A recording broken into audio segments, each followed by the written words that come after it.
Good day, Deep in Word family. Welcome to day 104 of our Bible study review. Today we're going through chapters 16 through 18 of 1 Kings. All of these chapters are going to be heavily focused on the northern 10 tribes of Israel. Why? Because they are completely apostate. Because their leaders have led them astray. So the sin is increasing in the land. We left off yesterday with King Baasha. Now, King Baasha was responsible for doing away with the entire house of Jeroboam.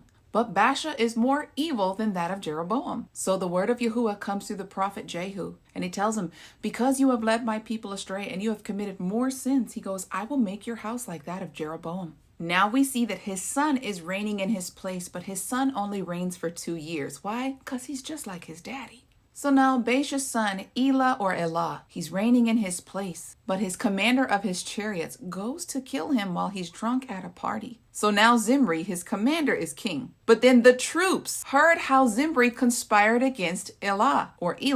And so all of Israel makes Omri their commander and their king. But Omri doesn't last long because he does evil in the sight of Yahuwah. So he dies, and now his son is king, Ahab. Ahab reigns over Israel, the northern tribes, for 22 years. Now we pick up in chapter 17 and we see that Elijah steps on the scene and he goes to prophesy against Ahab. And he says there will be no rain. There's going to be a severe drought in this land. And no rain means famine. That's exactly what it means. If there is famine in the land, it's because there is sin heavily in the land.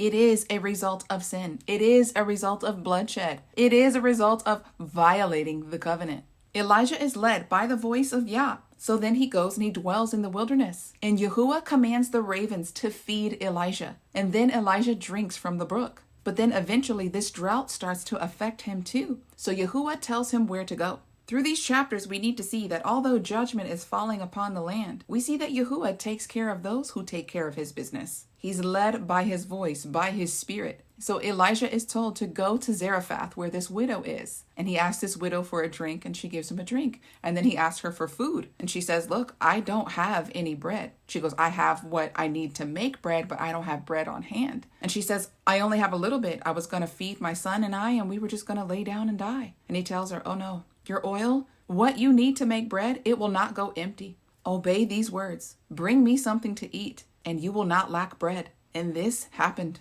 At the end of the chapter, we see that her son, the widow's son, is sick. And it looks like he's passed away. Like the spirit, the breath of Yah has left the boy. So Elijah goes and he prays over the boy, and he is revived. And this woman's faith in Yah and in Yah's prophet is sealed. She's like, I know you were sent from him. Now we open up chapter 18, and Yahuwah tells Elijah to go to Ahab. And he says, I will send rain.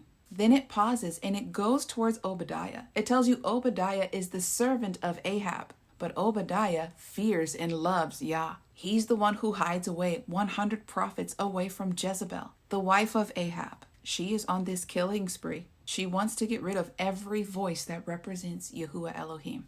And then we get to the point where Elijah meets up with Ahab. And Ahab says to Elijah, are you the one who troubles all of Israel? And he's talking about the famine. He's talking about the drought. And Elijah goes, no, sir. It is you who causes trouble for Israel. You are the one who walked away from Yahuwah Elohim. And you are the one who is causing all of Israel to do the same. So then Elijah calls him to a standoff. He says, I alone am left of the prophets of Yahuwah. And he says, bring 450 of your prophets of Baal. Let us go meet at Mount Carmel, and we'll see who Yahuwah Elohim answers to. And so the standoff begins early in the morning. The 450 prophets of Baal, they have 2 bulls, and Elijah has 2 bulls, and they build an altar. So from the morning to noon, they were calling out to Baal, the false prophets were. And then Elijah starts mocking them. He's like, where's your God? Is he asleep? Did he go on a journey? Because nobody's answering you. So then they get desperate and they start cutting themselves until they're bleeding out everywhere. Y'all, that is because demons feed on blood.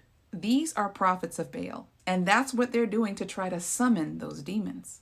And their attempts to call out to their demons do not work. So then Elijah calls out to Yahuwah Elohim. And he speaks in front of all of the children of Israel. And he says, Yahuwah alone is God over Israel. So he calls out to him. And Yahuwah shows up by fire and burns up the sacrifice. Although the altar is surrounded by water, it is bone dry. All of Israel fell on their face and they cried out, Yahuwah is Elohim, Yahuwah is Elohim. Then Elijah commands them to go seize the 450 false prophets of Baal. And Elijah has them all executed.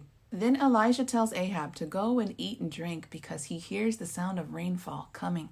So then Elijah goes to Mount Carmel on the top of the mountain, and he goes with his servant, and he tells his servant, go and look towards the sea. And his servant comes back to him and says, I don't see anything. Then Elijah tells him, go 7 times. And on the 7th time his servant saw a cloud. Then Elijah tells his servant to go to King Ahab and tell him where to meet him.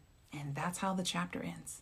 I hope that people see how merciful the Father truly is. He sends warning after warning after warning. He does not take pleasure when man meets the grave, when a man dies in rebellion. That is why he sends a prophet. That is why he will send someone to rebuke you. It's better to be rebuked and reproved than to die in your sin. Deep in Word family, that's all that I have for you today. Until tomorrow, Yah bless.